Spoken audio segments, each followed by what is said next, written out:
Hello प्यारे बच्चों, आप लोग कैसे हैं? आई होप आप अच्छे होंगे, मस्त होंगे, स्वस्थ होंगे। और जितना हम पिछले क्लास में आपको होमवर्क दिए थे, आप सब किए, अब घर पे उसको प्रैक्टिस कर रहे होंगे।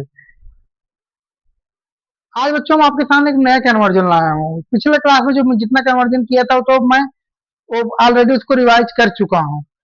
बस उसको तो मैं एक अलग से प्रैक्टिस कराया आपको, ताकि एनसीईआरटी में जो एग्जाम्पल दिया है, क्या कहीं पीवाईक्यू में आ सकता है क्या, बस वही सब आपको ट्रस्ट दिलाने के लिए मैं वो क्वेश्चन किए कराया था। सेम मैं एनसीईआरटी का दूसरा क्वेश्चन आपको सामने लाया हूँ, एग्जाम्पल ही दिया है।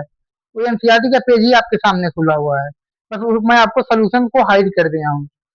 इसमें जो बोला है, इसमें बोला है कि इथेनोइक एसिड से आपको बेंजीन में कन्वर्ट करना है। इसमें जो आज हम बच्चों कई सारा रीजेंट नया पढ़ेंगे, आपको इसको ध्यान रखना है। ये बहुत इंपॉर्टेंट रिएक्शन है आपके सामने में जो कराने जा रहा हूँ।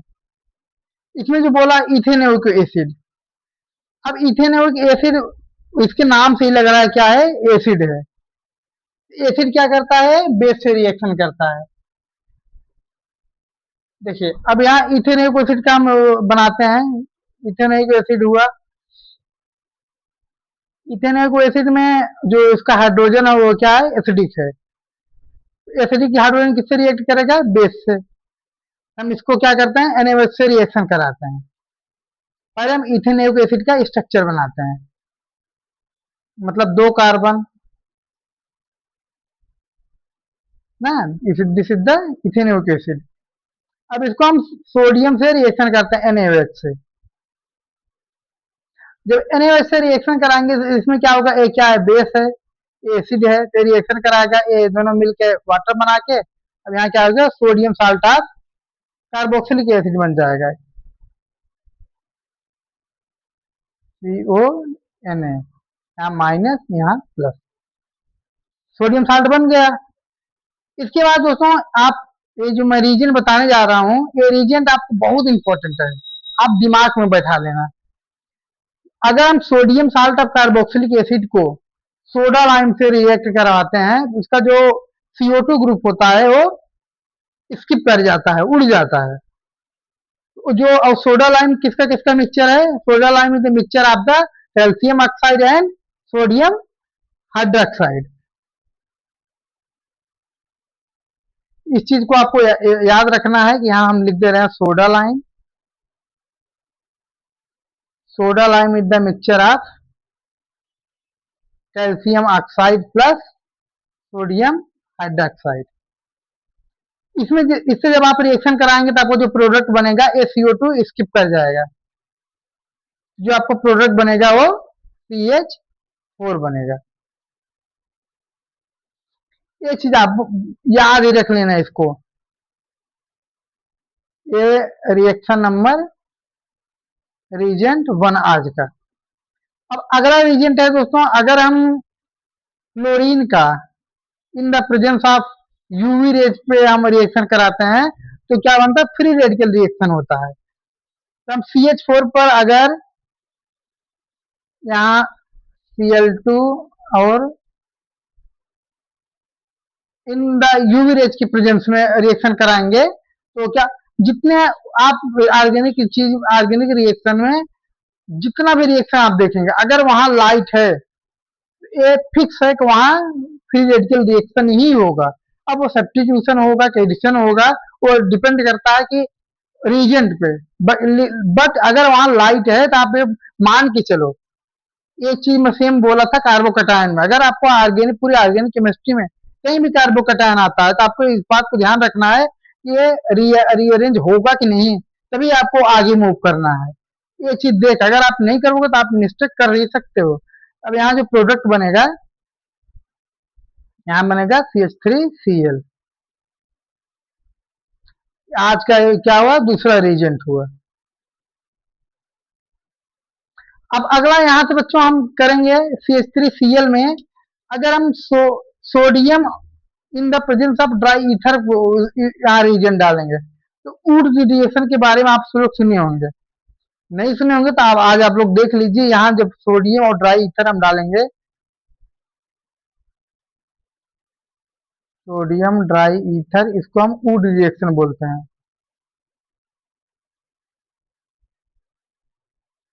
इसमें क्या होता है दोस्तों, फ्री, ये भी एक टाइप का फ्री रेडिकल रिएक्शन ही है। इसमें क्या होता है कि जो प्रोडक्ट ऐसे हो जाते हैं, CH3 CL CH3 CL। अब एक चीज आप दोस्तों ध्यान रखना, आप ये पूछ सकते हो ना कि ये दूसरा CH3 CL कहाँ से आया, हम तो एक ही लिए हैं। हम जब कोई भी रिएक्शन लैब में कराते हैं तो वो जब रिएजेंट लेते हैं, ऐसा नहीं कि उसका एक हम मॉलिक्यूल पकड़ के उसमें डाल रहे हैं। हम लेते हैं तो एक मोल लेते हैं, तो वो एक मोल में बहुत सारे मॉलिक्यूल होते हैं, तो आप हमेशा रिएजेंट को आप एक्सेस में ही मान के चला करो। तो यहाँ क्या होगा, ये दोनों आपस में कंबाइन हो जाएंगे, एक इलेक्ट्रॉन इधर है, एक इलेक्ट्रॉन इधर है, ये आपस में कंबाइन करके क्या बन जाएंगे, CH3 that is the ethane. यहाँ से आपका इथेन बन गया। ये आज का आपका ये तीसरा रीजेंट हो गया। अब तक हम क्या क्या कौन कौन से रीजेंट के बारे में पढ़े। पहला रीजेंट सोडा लाइम के बारे में पढ़े। सोडा लाइम करता क्या है, ये sodium salt of carboxylic acid को, इसमें क्या है कि डिकार्बोक्सिलेशन हो जाता है, तो क्या बनता है, जो प्रोडक्ट बनता है, जितना रिएजेंट में प्रोडक्ट रहता है, कार्बन रहता है, उसका एक कार्बन कम बनता है प्रोडक्ट में। उसके बाद हम देखा कि अगर क्लोरीन को हम लाइट के प्रेजेंस में कहीं रिएक्शन कराते हैं तो हमेशा फ्री रेडिकल रिएक्शन होता है, वो उसका जो हाइड्रोजन होता है उसको सब्स्टिट्यूट करके क्लोरीन ऐड हो जाता है। उसके बाद हम देखें कि सोडियम को ड्राइथर के साथ रिएक्शन करने से क्या बनता है, वहां तक हमें इथेन बन गया। अभी इसको हम, इसके आगे हम कहाँ चलेंगे, यहाँ अगेन हम क्लोरीन को अल्ट्रावायलेट के प्रेजेंस में रिएक्शन कराएंगे तो क्या बनेगा, CH3 CH2Cl। आपको ध्यान देना, इसमें हमेशा एक ही क्लोरीन ऐड होता है। अब ये आज के ये तो बता दिया ना, सेम हो रिवाइज हुआ, एक दो तीन, अभी तक तीन रीजन हम लोग पढ़े हैं। अब यहाँ से एक दो नया रीजन आ रहा है, एल्कोहलिक KOH। एल्कोहलिक KOH का काम दोस्तों क्या रहता है, बीटा एलिमिनेशन का काम करता है, बीटा एलिमिनेशन। अब देखो यहाँ कैसे पहचानेंगे कौन सा अल्फा है कौन सा बीटा है, जो ग्रुप से डायरेक्ट कार्बन अटैच हुआ है, ग्रुप या कोई भी मतलब जैसे क्लोरीन ये क्या हाइलो ग्रुप है, वो अल्कोहल, ये सारी चीजें जिससे डायरेक्ट अटैच होते हैं वो क्या होता है, अल्फा कार्बन, उसके बगल वाला बीटा कार्बन। तो बीटा एलिमिनेशन में क्या होता है कि जो बीटा कार्बन का जो हाइड्रोजन होता है वो अपना इलेक्ट्रॉन जो डबल कार्बन के सिंगल सिंगल बॉन्ड होते हैं उसको दे देता है। और यहाँ क्लोरीन क्या है, यहाँ एलिमिनेट हो जाएगा। अब एक साथ कितने कार्बन, एक साथ में मैक्सिमम 4 ही बॉन्ड बना सकता है, उसी हिसाब से आप देख लो इधर जो फाइनल प्रोडक्ट बनेगा, यहाँ क्या बनेगा, CH2 double bond CH2 that is the ethene. अब यहाँ ये क्या हुआ, आज का तीसरा प्रोडक्ट रीजेंट, सॉरी चौथा। इसकी क्या, एल्कोहलिक KOH में आपको ध्यान रखना, अगर कहीं ऐसा कुछ एल्काइल क्लोराइड के फॉर्म में दिया है कुछ, और बीटा, उसके बीटा कार्बन पे हाइड्रोजन है, तो अगर एल्कोहलिक KOH डाला हुए बीटा एलिमिनेशन होगा। बीटा एलिमिनेशन कैसे होगा, वो जो उसका हाइड्रोजन है वो कार्बन कार्बन कार्बन के सिंगल बॉन्ड पे उसका अपना इलेक्ट्रॉन दे के क्लोरीन वहां से एलिमिनेट हो जाएगा, इसीलिए इसको हम बीटा एलिमिनेशन बोलते हैं। अब यहां से हम एक दूसरा रीजन डालते हैं, Br2CCl4। ये Br2CCl4 क्या करता है, इसका काम क्या है कि कार्बन कार्बन का जहां डबल बॉन्ड होता है उसको क्या, दोनों कार्बन में ब्रोमीन ऐड कर देते हैं।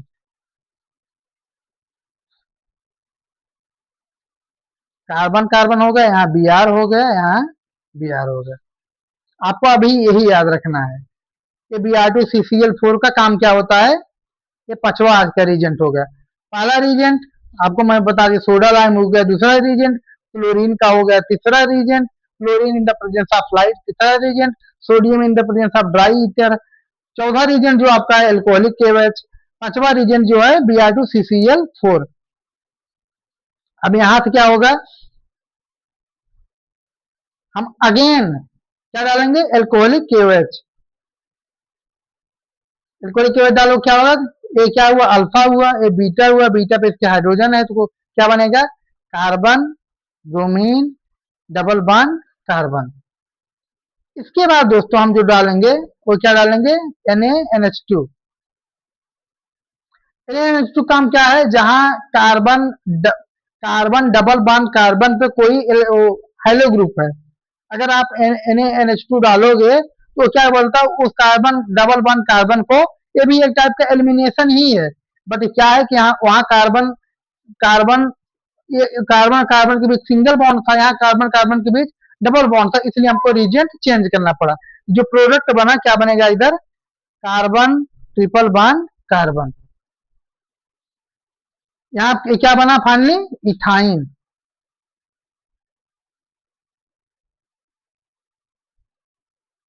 इथाइन बन गया। ये क्या हुआ, छठा रिएजेंट आज का। अब बच्चों यहाँ तक देखो, आपको सबको क्लियर होगा। एक रीजन तो ये 2 बार रिपीट हो रहा है, एल्कोहलिक केवेज, उसका काम क्या है, बीटा एलिमिनेशन करता है। जो NaNH2 है वो उसका भी काम क्या है, एलिमिनेशन ही करना, बट वो कार्बन कार्बन डबल बॉन्ड पे करता है। अब यहाँ क्या, इथाइन बन गया। अब ये अब लास्ट रीजेंट है, लास्ट रीजेंट इसको आप ध्यान से, है ना, बहुत इंपॉर्टेंट रीजेंट है। अगर आप इथाइन में हॉट आयरन डाल दे रहे हैं, कुछ 873 कुछ टेम्परेचर है, आप देख लेना एक बार, कहते हैं उतना इंपॉर्टेंट नहीं है। हॉट आयरन आप डाल दोगे तो क्या बन जाएगा, यहाँ बेंजीन बन जाएगा, पॉलीमराइज हो जाएगा। ये जो इथाइन है वो पॉलीमराइज होके बेंजीन बन जाता है। It is the most important reason. अब क्यों ऐसा पूछो, क्योंकि दोस्तों एलिफैटिक से डायरेक्ट हम एरोमेटिक कोई कंपाउंड पा जा रहे हैं, तब अब बेंजीन मिलने से बहुत सारी चीजें यहाँ से पॉसिबल हो जाएंगे। यहाँ से आप बहुत नाइट्रो ग्रुप लगा के वहां पे डाइयोडाइशन करके बहुत सारा फ्लोरो क्लोरो ब्रोमो सब कुछ बना सकते हैं इधर से।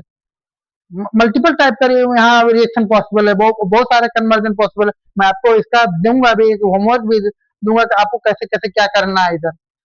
आप पहले यहाँ के एग्जाम दोबारा सब रिपीट कर देते हैं, आज हम क्या क्या पढ़े हैं। जो इसमें आज पहला हम रीजन पढ़े, वो पहला रीजन क्या था, पहला रीजन था एनी तो कोई रीजन है नहीं, सोडा लाइन।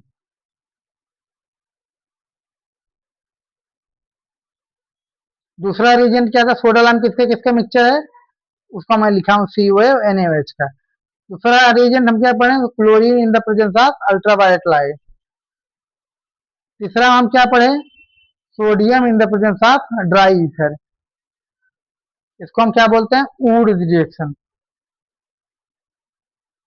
चौथा क्या पढ़े, चौथा हम पढ़े एल्कोहलिक KOH।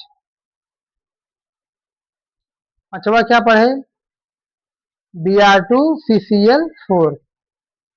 इसका एक दोस्तों अब हम पढ़ेंगे वहां बाद में, जब वो हम कंफर्मेशन पढ़ते हैं, वहां पे इसका एक होता है कि सीन एडिशन करता है कि एंटी एडिशन। बट आपको यहाँ अभी यहाँ यही चीज याद रखना है, जो Br2CCl4 होता है वो कार्बन कार्बन डबल बॉन्ड पे दोनों पोजीशन पे वो अनसेचुरेटेड कंपाउंड से सेचुरेटेड कंपाउंड बना देता है, ब्रोमीन ऐड करके। अब हम छठा पढ़ रहे हैं, NaNH2। ये भी एक एलिमिनेशन ही करता है, बीटा एलिमिनेशन की ही तरह है, बट वो कार्बन कार्बन डबल बॉन्ड होने के कारण हमको दूसरा रीजन लेना पड़ा। सत्रवा क्या है, हॉट आयरन 873 टेम्परेचर, इस टेम्परेचर का एक बार देख लेना। आज हम दोस्तों 7 रीजेंट के बारे में पढ़े हैं, ये सभी नए हैं। अब हम जो आपको आज होमवर्क देंगे उसमें भी आएंगे, प्लस आगे के हम जितने भी कन्वर्जन कराएंगे सारे कन्वर्जन में वहां पर आएंगे। अब हम अगले नेक्स्ट क्लास से हम एक चीज और डिस्कस करेंगे कि कौन सा रीजन किस टाइप का रिएक्शन करा रहा है। जैसे मैं आज बोला ना कि Cl2 in the presence of light कौन सा रिएक्शन करा रहा है, फ्री रेडिकल रिएक्शन कराता है। ऐसे हम आगे भी एल्कोहलिक KOH के बारे में बता, बीटा एलिमिनेशन कराता है। तो आगे से हम इस चीज का ध्यान रखेंगे, जो रीजेंट बताएंगे उसके बारे में बताएंगे क्या करता है, प्लस किस टाइप का रिएक्शन देता है। और वो ऐसा रिएक्शन क्यों देता है, ताकि आपको आसानी से याद रहे। आगे से हम इस बात को ध्यान देंगे। आज के लिए बच्चों ये इतना ही है। अब जो मैं होमवर्क दूंगा उसको आप करना, ताकि आपको जो रीजन 7 रीजन थे आपके दिमाग में घुस जाए। ठीक है बच्चों, अगले क्लास में मिलते हैं।